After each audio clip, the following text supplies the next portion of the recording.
Hola, ¿qué tal? Vamos a hacer una entrada corta del primer capítulo de David Ricardo. Ya después en la segunda vamos a meternos con un poco más la complejidad de las distintas etapas en que va comparando Ricardo su teoría del valor. Evidentemente es una continuación de la posición que toma Adam Smith y hace una crítica. Fundamentalmente, Adam Smith había abandonado la posibilidad de tener a la consideración de la teoría del valor del precio, de los precios basado en el trabajo incorporado eh, como una salida hacia una interpretación del trabajo adquirido. Es decir, qué trabajo de otra persona, de otro tipo, yo puedo intercambiar en el mercado para obtener el trabajo de otra persona, o sea, la división del trabajo. A través de esas dudas, entonces, a través de esos idas y vueltas, lo que dice Adam Smith es que en el capitalismo ya no hay más un valor dado por el trabajo incorporado porque aparece el salario y no se le paga todo el trabajo al asalariado, etc.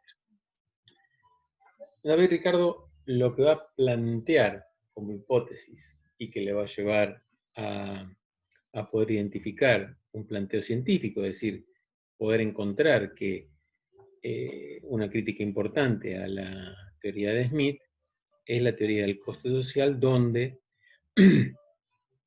no habría ningún límite para una suba de un salario, la suba de una ganancia, la suba de una renta, total va a precios, se suman, y entonces podría ser realizado. No habría un conflicto. Fíjense qué extraño, porque en el capítulo 8 vimos que Adam Smith reconocía fuertemente el conflicto. Sin embargo, su teoría de los precios aparece como una suma de tres partes, salario, ganancia y renta, que en principio no entran en choque, no entran en conflicto.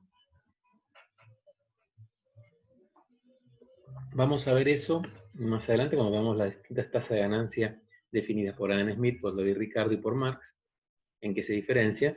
Pero hasta ahora lo que podemos ver es que lo que va a decir Ricardo es que, como hipótesis, que las mercancías en el capitalismo sí se intercambian por el valor del trabajo incorporado. Como una hipótesis, es decir, supongamos que sí. Entonces, ¿qué podemos decir? Bueno, desde la primera página aparece la definición de David Ricardo de que los precios provienen de dos fuentes diferentes. Lo que nosotros podemos apreciar como las variaciones de precio y los niveles de precio vienen de dos fuentes diferentes. Una, precisamente por hipótesis, es del valor del trabajo incorporado. Y la otra es por la escasez, dice Ricardo. Efectivamente, cuando algo es más escaso, cuando algo es escaso, la cantidad de reproducción, de oferta de ese bien se ve limitada. Al verse limitado, si hay una demanda que crece más rápido o que simplemente es mayor, los precios pueden verse afectados hacia la suba. ¿Qué dice David Ricardo?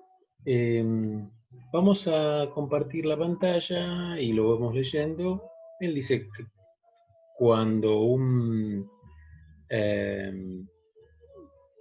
cuando una mercancía adquiere o sea, tiene un valor de uso, sabemos que la mercancía son productos que están fabricados a propósito para venderse, no para el consumo propio. Es decir, una vez que un producto tiene una utilidad, adquiere el valor de esas dos maneras. O sea, es más valioso porque es poco lo que hay en relación con la demanda, o sea, una escasez, una demanda relativa a la oferta es mayor, o bien porque hay más esfuerzo, más trabajo incorporado. Entonces ese trabajo, acá estamos hablando del valor íntegro del trabajo, es decir, los trabajos sucesivos incorporados en cada uno de los materiales. Compartamos acá.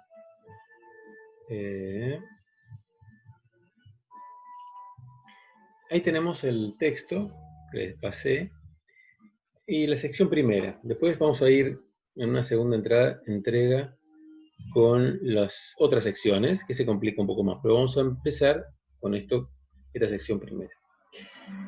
El valor de una mercancía o cantidad de otra mercancía cualquiera por la que puede cambiarse depende de la cantidad relativa de trabajo que es necesaria para su producción, y no de la mayor o menor compensación que se paga por ese trabajo. ¿Qué está diciendo esta primera sección? Está diciendo que lo que él busca de una teoría del valor trabajo es que dependa de la cantidad de trabajo incorporada, sea a través de una máquina, la máquina fue hecha a su vez con máquina y trabajo, pero digo, el trabajo incorporado es determinando los precios relativos. Acá lo que va a hacer es comparar dos mercancías, los precios de dos mercancías, para ver el precio relativo. Dice que no depende del salario que se pague. Lo que está diciendo es, de alguna manera, tratar de independizarse de la distribución del ingreso. Es decir, tratar de decir que los precios puedan estar determinados independientemente cómo el salario o la ganancia crezca o decrezca.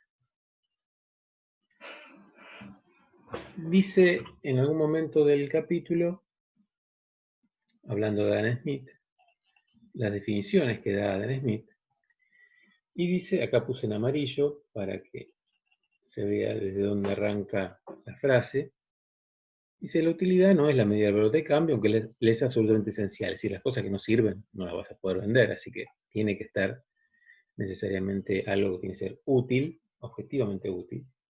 Si la mercancía no revistiese utilidad alguna y no fuese apto para contribuir en forma alguna a satisfacernos, carecería de valor de cambio. Bueno, una vez que poseen utilidad, las mercancías reciben su valor de cambio de dos fuentes, de su escasez y de la cantidad de trabajo necesaria para obtenerla. Y fíjense que sigue la frase. Hay mercancías cuyo valor está determinado exclusivamente por su escasez. Empieza por el lado de la escasez. ¿Qué es lo que al día de hoy el marginalismo, la economía dominante, es la que considera la única determinación para la teoría del precio, es decir, la escasez relativa. ¿Por qué? Porque dicen que los precios se dan por oferta y demanda, es decir, estamos hablando de una escasez relativa. La cantidad de estos bienes no puede aumentarse con trabajo alguno y por consiguiente su valor no puede verse reducido por aumento de la oferta. Es decir, lo que estamos diciendo es que está obturada la oferta, no se puede ofrecer más, por eso es que la cantidad de estos bienes no puede aumentarse. Y fíjense el ejemplo que da. No está hablando de productos cualquiera. Fíjense bien el ejemplo. Ciertas estatuas y cuadros raros, los libros y monedas escasos, los vinos de especial calidad, que solo pueden obtenerse de la uva de ciertos suelos que existen en una cantidad muy limitada. Su valor es independiente por completo de la cantidad de trabajo que haya sido necesaria originalmente para producirlos, y varía con las variaciones de la riqueza y de los gustos de quienes desean poseerlos. Fíjense lo que está diciendo acá. Hay ciertos bienes que el precio está dado por los gustos o por la demanda. Imagínense, por ejemplo, un cuadro de Van Gogh. La tela, la madera, la pintura con que fue hecho, los costos para hacer una tela de esas, evidentemente no tiene mucho que ver con el precio que se está vendiendo ese cuadro. Porque un millonario lo quiere tener, y ustedes ven en los diarios, normalmente la pintura de Van Gogh se vendió a 3 millones de dólares. Eso está diciendo que, ¿por qué? ¿Ese es el valor? Sí, porque es único, no se puede reproducir ese cuadro, y por lo tanto, el millonario que se lo quiere quedar paga lo necesario para quedárselo. Entonces el precio determinado por la demanda es esa arbitrariedad. No hay una regla muy clara con algo que es único. Todos nosotros vestimos, usamos cosas que no son únicas, por eso tienen un precio que podemos comprarlo por nuestro salario. No somos millonarios. Para tener algo único, algo artesanal, único, histórico, puede ser algo heredado y tiene mucho valor por eso, pero es muy difícil que uno compre algo único. Uno compra cosas estandarizadas porque tienen precios, son precios precisamente de la segunda categoría que va a hablar Ricardo, que son los que se pueden producir y reproducir cuanto más trabajo pongas. Dada una tecnología, que necesita una cierta cantidad de trabajo para hacer esta taza, por ejemplo, pueden hacerse muchas tazas, todas las necesarias las que queramos comprar, y por lo tanto el precio va a estar determinado por algunas razones objetivas desde el lado de la oferta, no desde el lado de la demanda. ¿Por qué? Porque yo puedo comprar muchas más.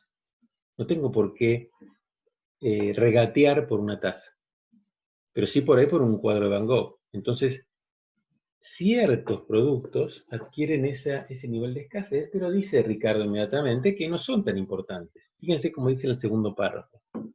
Sin embargo, estas mercancías constituyen una parte muy pequeña de la masa de mercancías que se cambian a diario en el mercado. La mayor parte, con mucho, de esos bienes que se desean, se obtienen mediante el trabajo y pueden multiplicarse no solo en un país, sino en muchos, casi sin límite determinable, siempre que estemos dispuestos a gastar el trabajo necesario para obtenerlos. Es decir,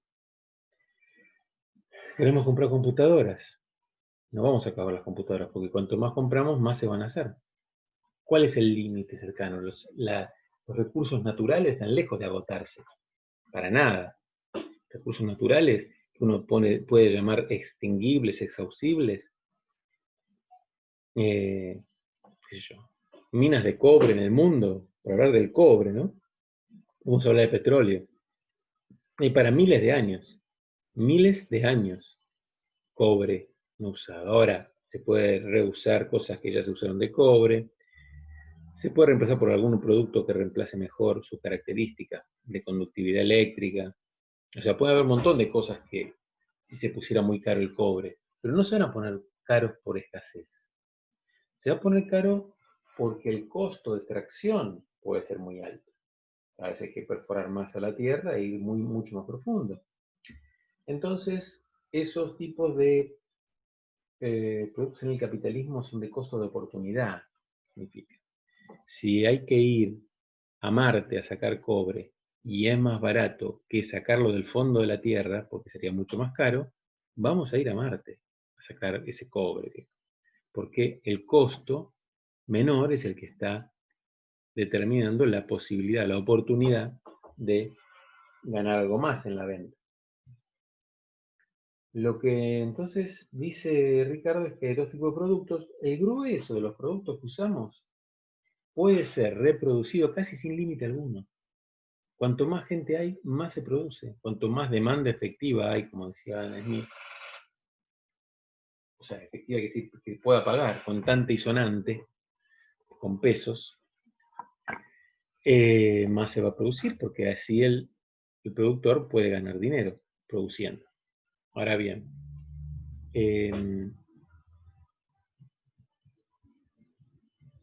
fíjense que termina la frase diciendo, por ende, cuando hablamos de estas mercancías, de su valor de cambio, o sea, el precio que tienen, y de las leyes que rigen sus precios relativos, siempre nos referimos únicamente a las mercancías, fíjense, siempre nos referimos a las mercancías, no a las otras, al cuadro raro, a estas se refiere. Siempre que hable de ahora en adelante de la producción, de la economía, lo importante son las que pueden reproducirse, no las que no pueden reproducirse.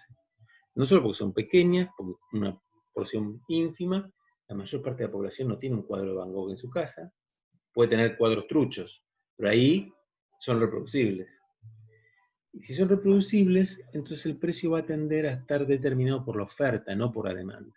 Cuando no es reproducible, el tipo que paga, el de la demanda, pone también el precio, porque regatea para quedárselo y entonces paga como si fuese un rematador que le hace subir el precio, hasta que se lo queda.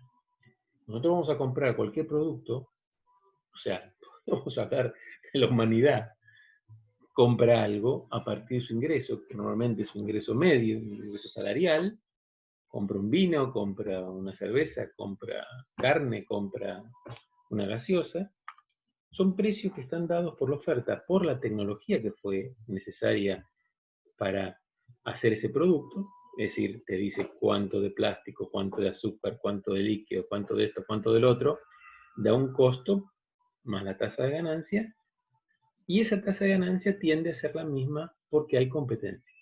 Entonces te da todo un costo desde oferta que permite determinar un precio que está dado desde la oferta. ¿La demanda qué hace entonces? La demanda en este tipo de bienes, que es la mayor parte de los bienes, simplemente tiene un rol de determinar las cantidades. Esto, Ricardo, acá ustedes no lo tienen, pero en el capítulo 30 esto aparece expresamente. La demanda tiene una función de determinar las cantidades y la oferta los precios. Y no un poco y un poco, oferta y demanda. Separadamente. En Ricardo está muy claro esto. Dice, en las etapas iniciales de la sociedad de cambio de estas mercancías o la norma que determina qué cantidad de una ha de darse a cambio de la otra, depende casi exclusivamente de la cantidad comparativa del trabajo gastado en cada una de ellas.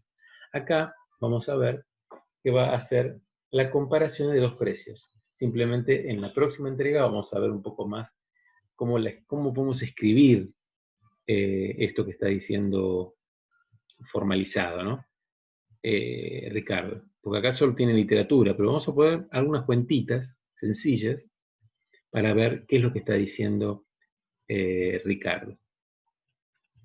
En el resto de la sección vuelve a tomar el tema de si el oro y la plata pueden ser medidas patrón para poder saber que en intercambio de dos productos cambian los precios. Y nunca sabemos si cambió los precios porque subió uno o bajó el otro. Por ejemplo, un litro de leche igual a, no sé,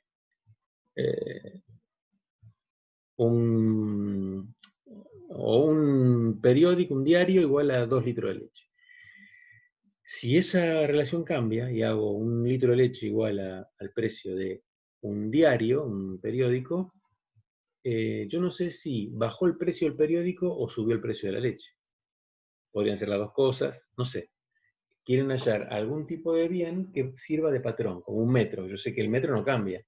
Y si yo mido cosas distintas, las otras cosas miden distinto. Nunca el metro. Porque es patrón, porque yo sé que está fijo.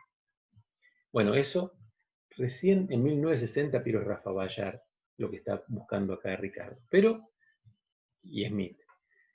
Esta idea Ricardo la descarta porque no encuentra ni el oro ni la plata, como Smith, ni tampoco en el trigo, como Smith. Pero acuérdense que Smith hablaba del precio real y lo asignaba que el trabajo era la medida real, porque no cambiaba. Bueno, Ricardo acá en esta primera sección también niega la posibilidad de que el trabajo tenga esa propiedad, porque también puede cambiar su remuneración, que es exógena. Se le puede pagar más o menos al trabajador por el mismo trabajo. Entonces, como que Ricardo queda buscando esa medida invariable y a lo sumo lo que hace es tratar de ver lo más parecido a una mercancía patrón, es tomar un conjunto de mercancías que varíen distinto los precios, de tal manera que uno sube, otro baja, y en el promedio se mueve menos esa especie de canasta de productos. No es otra cosa que un índice de precios, digamos. De hecho, ese tipo de idea se toma para hacer en lo que The Economist una vez por mes sacaba, ahora no sé si sigue sacando, una estimación de lo que se llama el índice Big Mac. Algo que en todo el mundo se hace igual, que tiene la misma cantidad de harina, pepinitos, ketchup, gusanos, todo el Big Mac, está hecho igual en todo el mundo y por lo tanto tiene que tener por definición el mismo precio. Entonces, si en un país a otro por distintas monedas tienen, obviamente, precios de distintas monedas, podemos intentar saber cuál es la relación entre las monedas. Es un proxy porque en realidad es más complejo. Pero eso era la misma idea de lo que tiene Ricardo cuando habla de tener una medida del valor con un conjunto de mercancías, que con sus subas y sus bajas de distintos productos, de distintos orígenes, digamos que no se mueve tanto, se anulan entre sí de alguna manera, se mueven menos. Es como un ancla de agua que se mueve, que no está agarrada a la tierra el ancla en el barco, sino en un agua intermedia, que por ahí tiene otras corrientes que no tienen la corriente de arriba. Entonces, de alguna manera se compensa, se mueve menos el bote con ese tipo de freno, como un paracaídas sería en el agua, adentro. Esto sería la misma idea, algo que se mueve menos. Y esta es la primera sección de Ricardo, que acá fíjense lo señalé en amarillo. Dos mercancías experimentan cambios en su valor relativo y queremos saber cuál de ellas ha ocurrido realmente la variación. ¿En cuál de ellas? Si comparamos el valor presente de una de ellas con los zapatos, medias, sombreros, hierro, azúcar y todas las restantes mercancías, encontraremos que la de cambiarse por la misma cantidad que todas esas cosas exactamente que antes. Si comparamos la otra con las mismas mercancías, hallamos que ha variado con respecto a todas ellas. En tal caso, podemos inferir con gran probabilidad de acertar al hacerlo que la variación ha ocurrido en esta mercancía particular y no en el resto de las que hemos comparado. ¿Se entiende? Es decir, es lo que dije yo. Comparar un litro de leche con un conjunto de mercancías. Las dejas variar a todas y lo más probable es que entre la variación de ese índice con respecto al litro de leche, el litro de leche es el que expresa el movimiento, porque ese otro conjunto de mercancías no se movió o se movió muy poco. Y dice probablemente. Enseguida vamos a empezar, ya después en la segunda entrega, con la sección segunda, donde dice, el trabajo de distintas calidades recibe distinta remuneración, esto no constituye causa alguna variación del valor relativo de la mercancía. Vamos a ver bien esto, cómo lo expresamos. Por acá dejamos y nos vemos en la próxima, que es en esta semana. Recuerden estudiar y preguntar por WhatsApp cualquier duda. Y recordar que el lunes que viene, es decir, estamos hablando del lunes 13, vamos a tener el parcial por exam.net. Bueno, dejo de compartir y nos vemos.